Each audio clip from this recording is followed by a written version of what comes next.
बच्चों, बेटा आज हम बात करेंगे इंडक्टर की। जैसे आपने रेजिस्टेंस पढ़ लिया, रेजिस्टेंस, तो रेजिस्टेंस किसका होता है? रजिस्टर का होता है, रजिस्टर का, ठीक है। ये एक डिवाइस है और रेजिस्टेंस उसकी प्रॉपर्टी है। तो रजिस्टर, जो हमारा रजिस्टर होता है वो हम ऐसे रिप्रेजेंट करते हैं, ठीक है। उसके बाद रजिस्टर तो आपने 10th क्लास में ही पढ़ लिया था। फिर आपने कैपेसिटर के बारे में पढ़ा। कैपेसिटर, कैपेसिटर को हम दो ऐसे जनरली दो प्लेट से ऐसे रिप्रेजेंट करते हैं। कैपेसिटर की प्रॉपर्टी क्या होती है? कैपेसिटेंस, कैपेसिटेंस क्या होती है उसकी प्रॉपर्टी? कैपेसिटेंस होती है। उसी तरह से अब हम पढ़ेंगे इंडक्टर। इंडक्टर, तो इंडक्टर में क्या होता है? इंडक्टर में क्या है बेटा? ये भी एलिमेंट सर्किट का ही कोई एलिमेंट है जो अपने अंदर करंट का अपोज करेगा। क्या करेगा? करंट का अपोज करेगा। तो हम यहाँ से इंडक्टर के बारे में दो तरह से डिस्कशन करेंगे। एक हमारा आएगा सेल्फ इंडक्टेंस, जिसको एल से रिप्रेजेंट करेंगे। एक आएगा म्यूचुअल इंडक्टेंस, यानी जो सेल्फ इंडक्टेंस है बेटा, जो सेल्फ इंडक्टेंस होगा वो एक सिंगल कॉइल में हम डिस्कस करेंगे। सिंगल सोलेनोइड में अगर हम बात करें, सिंगल सोलेनोइड हम लेके चलेंगे। अब उसी सिंगल कॉइल में चेंज इन करंट का अपोज होगा तो वो सेल्फ इंडक्टेंस की वजह से होगा। किसकी वजह से होगा बेटा? सेल्फ इंडक्टेंस की वजह से होगा। जैसे ये आपके पास सिंगल सोलेनोइड है, ओके। अब इसमें कोई करंट जाएगा, आई करंट, तो जब इस लूप में आई करंट घूमेगा तो एक सर्कुलर लूप, जब उसमें करंट होता है तो क्या वो मैग्नेटिक फील्ड देता है? वो मैग्नेटिक फील्ड लाइंस ऐसे अगली कॉइल में से पास करेंगी तो अगली कॉइल में एक फ्लक्स मिलेगा जो उसे लिंक करेगा, और वो फ्लक्स यानी वो फ्लक्स चेंज होने की वजह से, अब वो फ्लक्स आएगा, वो फ्लक्स चेंज होगा।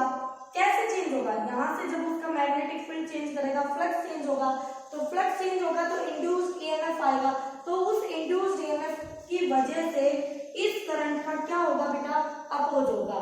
तो यानी कि हम ये कह सकते हैं कि जो इंडक्टर है बेटा, जिस इंडक्टर की जो आप बात कर रहे हो, तो उसके अंदर हम सेल्फ इंडक्टेंस और म्यूचुअल इंडक्टेंस दो बातें डिस्कस करेंगे, ठीक है। दो प्रॉपर्टी होगी उसकी। सेल्फ इंडक्टेंस के अंदर होगा कि अपने ही घर का कोई होगा जो अपोज करेगा, और जो म्यूचुअल इंडक्टेंस होगा उसमें क्या होगा? जैसे दो पड़ोसी है, तो उन दो पड़ोसी में एक घर का जो इंटरफेरेंस होगा उसकी वजह से दूसरे घर वाले, मतलब दूसरा जो घर होगा वो उसका अपोज करेंगे। यानी आप ये कह सकते हैं कि भाई एक मोहल्ले में बहुत सारे घर बने हुए हैं और लोग वहां रह रहे हैं, तो किसी एक के घर में लड़ाई हो रही है तो बाहर का कोई आके अपोज करता है तो वो म्यूचुअल इंडक्टेंस होता है। लेकिन जब अपने ही घर में झगड़ा हो रहा है किसी दो मेंबर के बीच में और तीसरा आके इनका अपोज करे, उस झगड़े का अपोज करे, तो उसको हम क्या कहेंगे? सेल्फ इंडक्टेंस, ठीक है। तो एक सिंगल कॉइल में, जो सिंगल कॉइल के अंदर अपोज होता है चेंज इन करंट का, तो वो सेल्फ इंडक्टेंस की वजह से होता है। और जब म्यूचुअल इंडक्टेंस क्या होता है? एल से रिप्रेजेंट करेंगे, और म्यूचुअल इंडक्टेंस में क्या होगा? वहां पे दो कॉइल, आपकी कम से कम दो कॉइल होगी, ठीक है बेटा। तो इस तरह से अब हम डिस्कस करेंगे कि सेल्फ इंडक्टेंस और म्यूचुअल इंडक्टेंस क्या है। तो आज की वीडियो सेल्फ इंडक्टेंस के ऊपर होगी। अब ध्यान से देखें,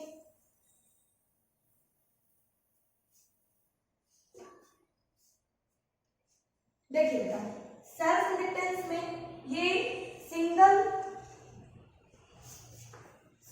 कॉइल के ऊपर अप्लाई होता है, तो ये आप ध्यान रखें, सिंगल कॉइल के ऊपर। अब हमने बता दिया कि जो फ्लक्स होगा वो फ्लक्स इस बात पर डिपेंड करेगा कि करंट कितना है कॉइल में। जितना ज्यादा करंट उतना ज्यादा मैग्नेटिक फ्लक्स, ठीक है। उसके बाद जो फ्लक्स है यहाँ पर इक्वलिटी आएगी या कांस्टेंट और प्रोपोर्शनलिटी, और वो आएगा आपका सेल्फ इंडक्टेंस। कौन आएगा? एल। तो यही आपका सेल्फ इंडक्टेंस है बेटा। तो फाई इक्वल टू क्या हो जाएगा? एल इंटू आई, ओके। तो आप ध्यान दें इस पर, और यहां से लिख सकते हैं L equal to phi upon में आई, फाई अपॉन में आई।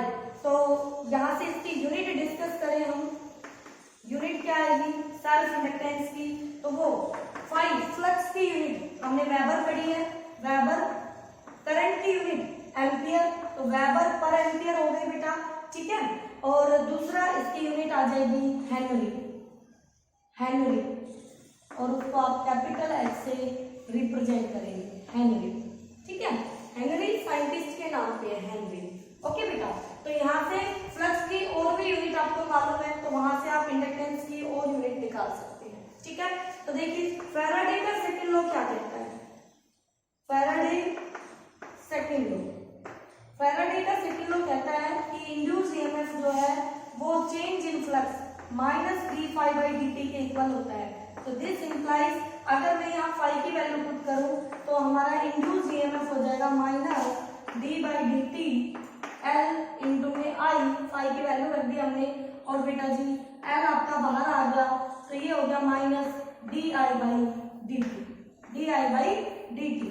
तो यहाँ से सेल्फ इंडक्टेंस को आप डिफाइन भी कर सकते हैं, देयरफॉर हम एल को लिख सकते हैं इंड्यूस्ड ईएमएफ अपॉन में D I by d T, D I by d T. तो अगर 1 हेनरी को आपने डिफाइन करना है तो इसको यूनिट बना दो 1 हेनरी, इसको 1 वोल्ट बना दो, इंड्यूस्ड ईएमएफ 1 वोल्ट। जब करंट का रेट ऑफ चेंज कितना हो 1 एम्पियर पर सेकेंड हो, 1 एम्पियर पर सेकेंड हो, ठीक है। जब किसी कॉइल में इंड्यूस्ड ईएमएफ 1 वोल्ट आए करंट के 1 एम्पियर पर सेकेंड चेंज होने से, तब उस कॉइल का सेल्फ इंडक्टेंस 1 हेनरी होगा, ठीक है बेटा। तो ये थी सेल्फ इंडक्टेंस की बात।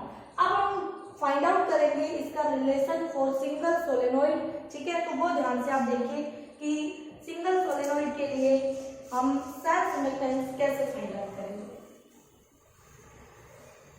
Self inductance of a long solenoid, self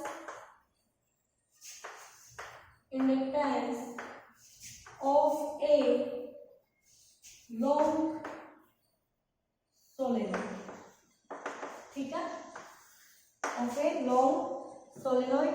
और लॉन्ग सोलेनोइड को आप इंडक्टर भी बोल सकते हैं, इंडक्टर,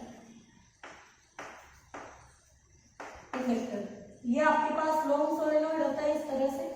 तो आगे चल के आपने इंडक्टर के लिए ऐसी ही फॉर्म बनानी है, इंडक्टर के लिए इसी तरह से हम सर्किट में दिखाएंगे कि ये हमारा इंडक्टर है और उसका इंडक्टेंस एल है।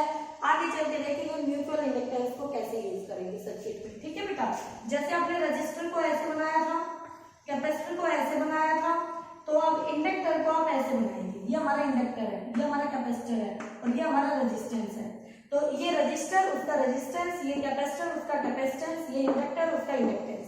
चलो बेटा, तो मैं फाइंड आउट करने वाली हूँ कि एक लॉन्ग सोलेनोइड के लिए सेल्फ इंडक्टेंस क्या आएगा हमारे पास, ठीक है। तो लेट अस कंसीडर, हम एक लॉन्ग सोलेनोइड कंसीडर करेंगे बच्चों। तो इस तरह से हम एक लॉन्ग सोलेनोइड बना लेंगे, ठीक है, ओके। अब हमने इसकी जो लेंथ ली हुई है वो एल ले ली, सोलेनोइड की लेंथ। सोलेनोइड में जो करंट भेज रहे हैं वो आई भेज रहे हैं, तो ऐसे करंट इसमें पास होगा, ठीक है। तो यहाँ पर जब करंट पास होगा तो इस सोलेनोइड का जो मैग्नेटिक फील्ड था, क्या हम वो फाइंड आउट कर चुके थे? बिल्कुल कर चुके थे। तो हम यहाँ से फाइंड आउट कर लेते हैं magnetic field due to magnetic field due to this solenoid, magnetic field due to this solenoid. तो magnetic field B equal to, क्या मैं ये लिख सकती हूँ, म्यू नॉट एन आई। अब ध्यान दीजिए बेटा, जो n है small n equal to number of turns per unit length, मतलब n equal to capital N by capital L। तो ये स्मॉल n है आपका, ठीक है। तो मैं यहाँ पर इस एक्सप्रेशन को लिख सकती हूँ म्यू नॉट n अपॉन में L इनटू में आई, ये लिख दिया, ठीक है। So therefore flux linked with one turn off solenoid. तो कितना हो जाएगा बेटा, flux linked with one turn यानी एक टर्न के साथ फ्लक्स, तो फ्लक्स होता है B इंटू ए, मैग्नेटिक फील्ड इंटू एरिया, तो एरिया को ए लेंगे तो मैग्नेटिक फील्ड हमारा mu naught N I A by L. तो ये फ्लक्स आ गया सिंगल कॉइल का, किसका आ गया, सिंगल कॉइल का आ गया, एक सिंगल कॉइल का। तो टोटल फ्लक्स क्या हो जाएगा बेटा, देयरफॉर टोटल फ्लक्स जितनी टर्न्स उसको मल्टीप्लाई कर देंगे, therefore total flux phi total equal to, तो बताओ नंबर ऑफ टर्न्स कितनी है यहाँ पर, कैपिटल एन है, इनटू में जो आपका फ्लक्स है सिंगल का mu naught N I A by L, ये मेरे पास आ जाएगा, ठीक है। तो और फाई टोटल आ गया mu naught N square I A by L, इसको 1 मान लो बेटा। बाय डेफिनेशन फाई टोटल किसके इक्वल होगा, एल इंटू जो करंट उस कॉइल में दौड़ रहा है, तो एल उसका इंडक्टेंस, आई उसका करंट। तो हम इक्वेशन 1 और 2 से फ्रॉम 1 और 2 क्या हमारे पास L into I equal to हो जाएगा mu naught N square I A by L. बोलो बेटा, mu naught N square I A by L, ये तो यही था, और फाई की जगह पुट हो गया एल इंटू आई, आई से आई आपका कैंसिल हो गया, तो एल सेल्फ इंडक्टेंस आ गया आपका mu naught N square A by L. अब ध्यान देना बेटा, ये आपका सेल्फ इंडक्टेंस है, ये लेंथ ऑफ दी सोलेनोइड है, ठीक है। अब सुनिए, अगर मैं एक एल से मल्टीप्लाई एक एल से डिवाइड कर दूं तो यहाँ पर एन स्क्वायर नीचे एल स्क्वायर, तो क्या ये म्यू नॉट स्मॉल एन का स्क्वायर इनटू में V volume of the solenoid लिख सकते हैं। तो ये इसका दूसरा एक्सप्रेशन आ जाएगा सेल्फ इंडक्टेंस का, ठीक है। तो ये था हमारे पास कि जब हमारे पास एक सिंगल सोलेनोइड होगा तो उसका सेल्फ इंडक्टेंस कितना आएगा हमारे पास, तो उस कोइल में कितनी टर्न्स है वो इस बात पे डिपेंड करेगा, उसका एरिया कितना है वो इस बात पे डिपेंड करेगा, और उसकी लेंथ क्या है वो इस बात पे डिपेंड करेगा, ठीक है बेटा। दूसरी बात, more important term mu naught, यानी कि इसके अंदर क्या भरा हुआ है, कोर कैसा है, तो आप ये कह सकते हैं कि ये आपका एयर कोर के लिए है, एयर कोर के लिए। लेकिन जब आप इसके अंदर कोई मटेरियल फिल कर देंगे तो इसको म्यू आर से मल्टीप्लाई कर देंगे, तो यहाँ पर म्यू आर से मल्टीप्लाई कर देंगे तो आपका जो सेल्फ इंडक्टेंस है वो म्यू आर टाइम्स हो जाएगा। जब आप इसके अंदर कोई मटेरियल मीडियम फिल कर देंगे तो ये रिलेटिव परमिएबिलिटी है बेटा, क्या ये रिलेटिव परमिएबिलिटी, ठीक है। तो इससे रिलेटेड आपको कोई भी डाउट हो तो मुझसे पूछना, ओके। इससे रिलेटेड जो क्वेश्चन होंगे वो हम नेक्स्ट म्यूचुअल इंडक्टेंस डिस्कस करने के बाद न्यूमेरिकल भी करेंगे। तो बेटा बहुत ही इजी सा टॉपिक है, आपने इंडक्टर के बारे में पढ़ना है। इंडक्टर जो है वो सर्किट एलिमेंट है जो करंट का अपोज करता है, ठीक है। वो दो तरह से करेगा, एक सिंगल कोइल दी हुई हो तो कैसे करता है, और दो कोइल एक दूसरे के ऊपर लिपटी हुई हो तो कैसे करता है। तो सिंगल के लिए आपका क्या आ जाएगा, यहाँ पर सेल्फ इंडक्टेंस आ जाएगा, यानी अपना खुद का ही अपोज करना, जिस कोइल में करंट दौड़ रहा है उसी की वजह से वो वहां पे आएगा और उसका ही वो अपोज करेगा जिसकी वजह से आया है। दूसरा होता है म्यूचुअल इंडक्टेंस, यानी एक कोइल ये है दूसरी कोइल ये है, इसकी वजह से इसमें इंड्यूस ईएमएफ आया है और फिर ये जिसकी वजह से ये खुद आ रहा है उसका अपोज करता है, तो ये दो अलग अलग कोइल्स हो गई, तो इसको बोलते हैं म्यूचुअल इंडक्टेंस, ठीक है। तो नेक्स्ट वीडियो में हम म्यूचुअल इंडक्टेंस डिस्कस करेंगे।